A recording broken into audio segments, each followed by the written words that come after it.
So this video is entirely unscripted and impromptu and minimally edited. I have no makeup on. I don't have an interesting background. Maybe if I put on this hat. Look, is that crazy? This hat makes me so happy. I've got this gross, like, I have this weird, it's like it's not herpes, it's kind of like this, I think it's like a fungus, and it grows here, and it's not like because I brush my teeth every day, but it grows here. It's because I'm diabetic, so I have like a high content of sugar in my blood, so when my blood sugar gets high, this fungus grows. It's like yeast, and then I start picking at it, and it just spreads. So I look like the Joker. Wanna know how I got these scars? I have a yeast problem. So what I'll be doing is I'll be putting videos out once a week, and what I'd like to do is talk about where I've been and where I'm going, and I guess my journey in life.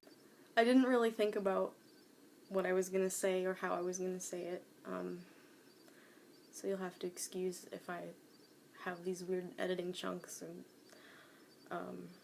strange pauses in my speech. I decided to turn this channel into, well, mainly my art channel, and then a channel of my journey with my art, and also with mental illness and alcoholism. I am an addict. I struggle, well, last year I reached my rock bottom. I was living in Vermont and I had to move down to Florida to live with my parents because I wasn't doing so well. I had a complete mental breakdown, and several mental breakdowns. Several. I've been an inpatient 5 times, 6 times, probably like 7 times, probably 7 times. So I went from Vermont to here, back down with my parents, and so at the time in Vermont, there were 3 substances that I was abusing regularly. One was alcohol, the main one, and then there's Adderall, which I use the Adderall to fuel my animations. So some of the animations are like, as you know, well, I mean, my brain's already like that, but it's like it's my brain on Adderall. Those animations are my brain on Adderall. So, it's terrifying. My brain is already terrifying, but Adderall kind of like squeezes it out through my ears. And then there's a 3rd substance, which was benzos. I was on Klonopin. I have severe anxiety. Generalizing. We'll go over all of these. I can show you, I've got a book of all of the problems that I have, the labels that I've been given. So the alcohol was out of control. I attempted suicide by going to, I was drunk, and I hitchhiked into town. We lived in this podunk, like, it was Putney, Vermont. Putney, Vermont! I hitchhiked into Brattleboro, and called my boyfriend at the time, and I was like, I'm here, and I'm drunk, and I'm gonna go for a walk down the train tracks and never come back. So, that's what I did, and he found me, and he took the alcohol from me, and drove me home to my dad, because my dad lived in Vermont. I wasn't living with him, my dad, but my dad lives in Vermont. I should probably explain this. My mom and my stepdad live in Florida.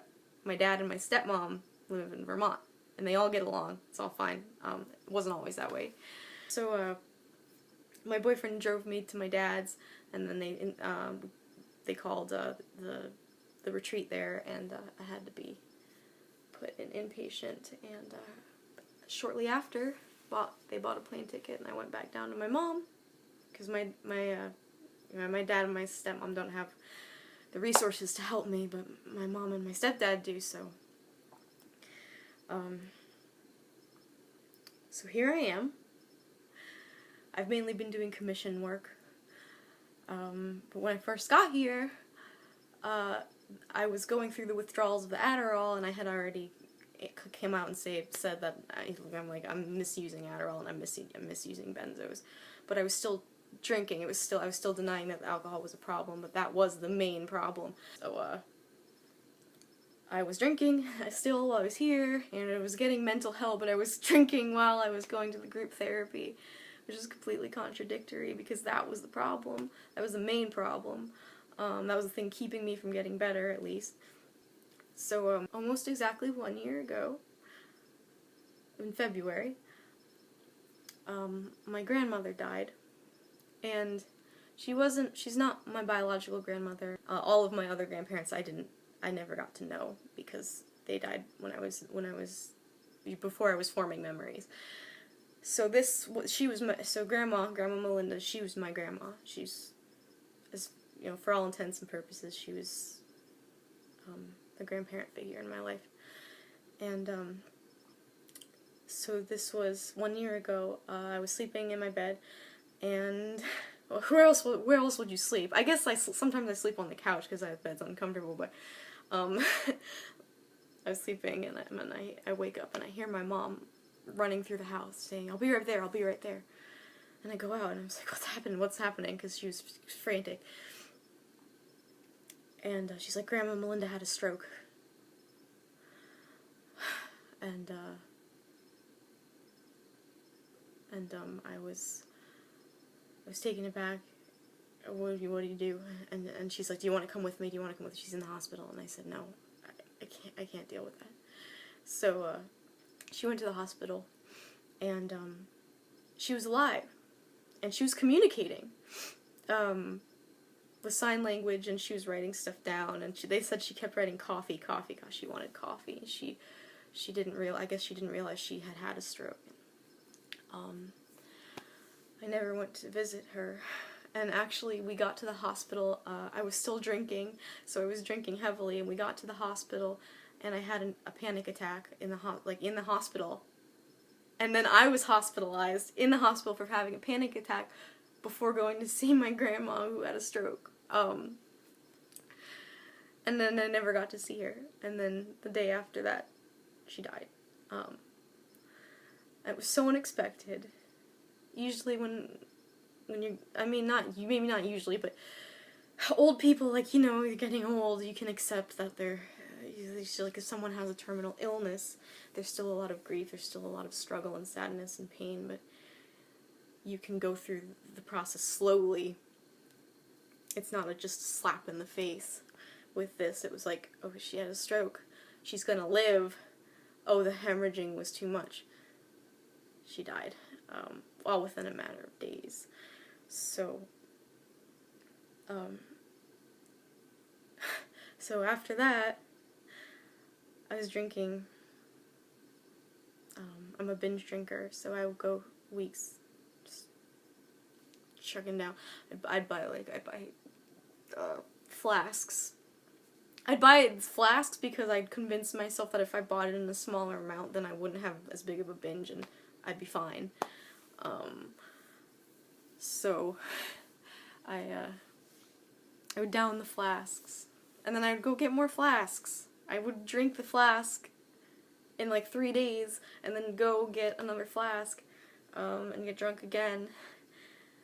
And then I would drink, and then I still had Klonopin, so I would take the Klonopin. And then that's when something else happened. So it was one thing after another, and that's for another video. So I'm sorry if this is a really messed up timeline, because my whole memory is just, my whole mind was gone, during that time. So, I reached my rock bottom, which is luckily a lot higher than a lot of people, but I got really drunk, blackout drunk, and I broke a picture frame, and I took the glass from the picture frame, and I started just slicing at my legs, slicing up my arms. I still have a scar there. There's some of that on my legs. Really deep.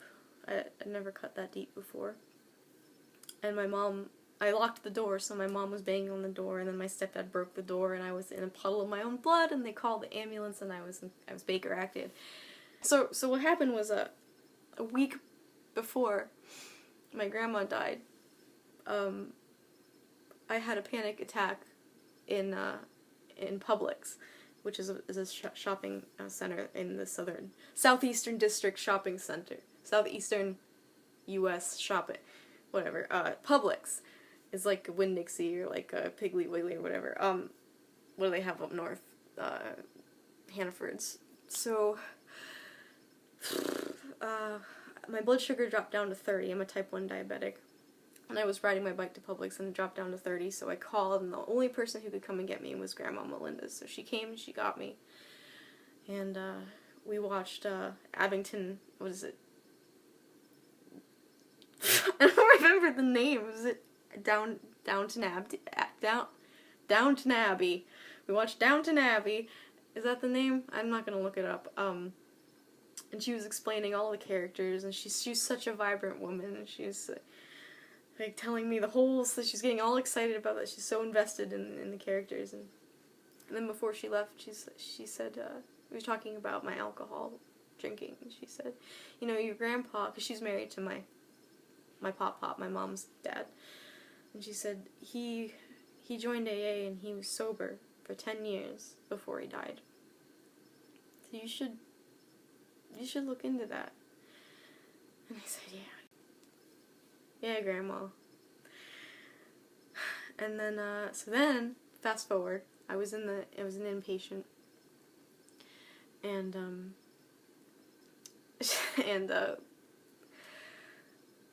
I had this come to God moment, whatever you want to call it. I was just done. I was done. I was done with everything.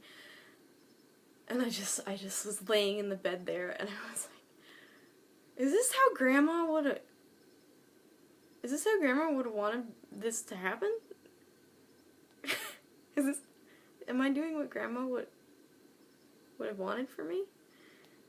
The answer is obviously I wasn't. And then I thought, maybe I should look into AA. So I called my mom on the phone there, and I said, Mom, I surrender.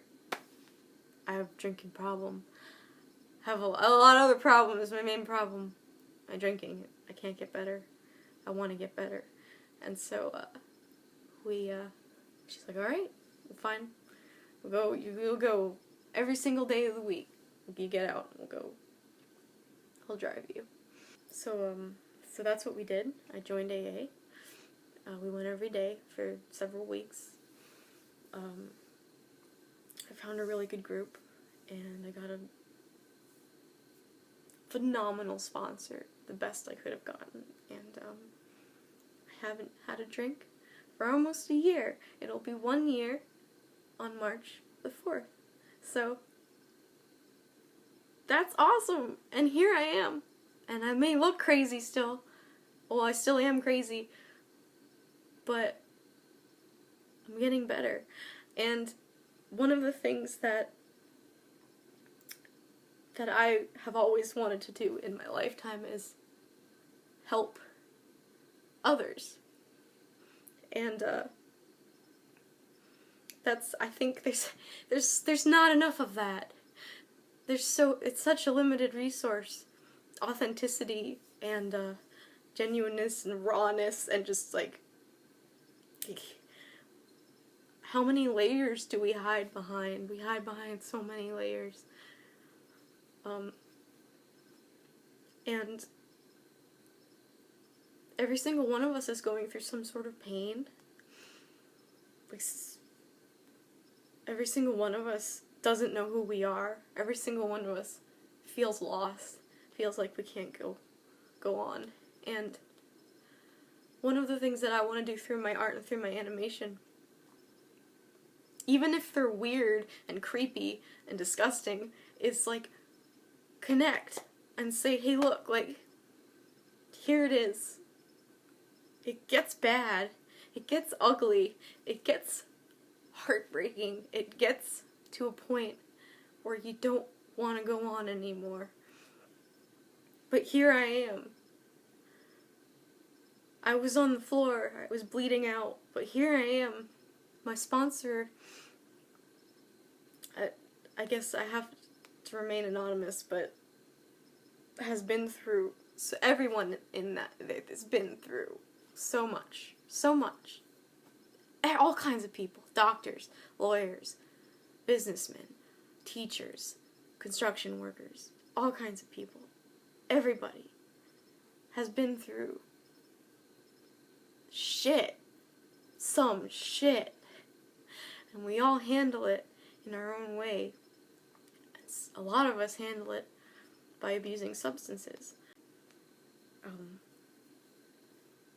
So I am personally here to tell you that running away, using substances to stop the pain, that it doesn't work. And that whoever you are, there's someone out there that cares about you. Whoever you are. There's someone out there that will care about you. If you reach out, I care about you. I don't even know who you are. I'm not trying to be dramatic, I'm sorry. I'm a very emotional person. So I'm gonna cry. But I care about you. That's why I'm making this video. Why else would I make this video? There are people out there who are volunteering, who are in jobs, who are giving themselves for people like you. If you just reach out, there are people who are there for people like you if you just reach out and ask for help. Someone cares about you. And if you're watching this video, I want you to know that someone is me. And there's more people than just me. Way more people than just me. And, so, I guess that's the message that I wanted to channel for tonight. There's going to be a lot more to come. A lot more stories. Some of them funny, some of them horribly depressing. But I want you to come on this journey with me. I'm going to share my art still.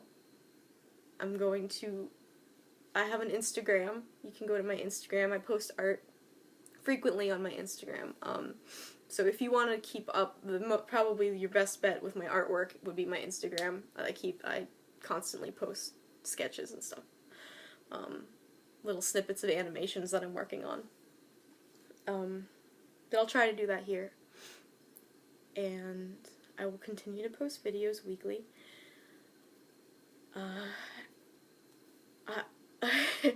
I don't know how many views am I gonna get on this. 80 out of 1,700. Does it even matter? It doesn't even matter. I'm doing this for myself, and I'm doing this for you, whoever's watching. So that is all. I look forward to doing this. I think it's gonna be fun. I think it's gonna be a roller coaster. I think it's gonna be, we'll go through this together, and if you want to message me, I might not write back, but that doesn't mean I don't care about you. It just means that a lot of people message me, and I'll try to get to as many people as possible. But, you know, follow me, do the notification thing, and it's gonna be authentic from now on. I might still wear makeup, but that's just for me, so I feel better. So continue to be strong, continue to do you, continue to be genuine and authentic and real, and help people and help yourself. and love yourself. I still can't love myself a lot of the time, but we're working on that, so. And go listen to some Cloud Cult, man. They're my favorite band. That's another thing I'll do. I'll sing covers and I'll sing my own music and whenever the mood strikes, so I've already done that in the past. Cloud Cult got me through some shit.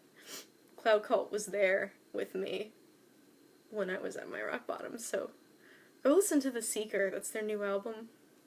I'm doing a fanimation on the song Time Machine Invention. So if you want to look up that song, that's like, I feel like that's my anthem. If you want to, like, hear a song about, I mean, I know it's not about me, but if you want to hear a song that's close to how I feel about all of this, listen to Cloud Cult, Time Machine Invention. It's an awesome song. I mean, you might not think it's awesome, but that's my song. This is my jam. So, I'll see you guys, I guess, next week, huh? Thanks for watching, as always, and sorry for rambling. This isn't scripted, so I do a lot of editing, and I will. Did I already say that? I don't know. How do I end these videos? Like that? Is it like that? 3, 2, 1.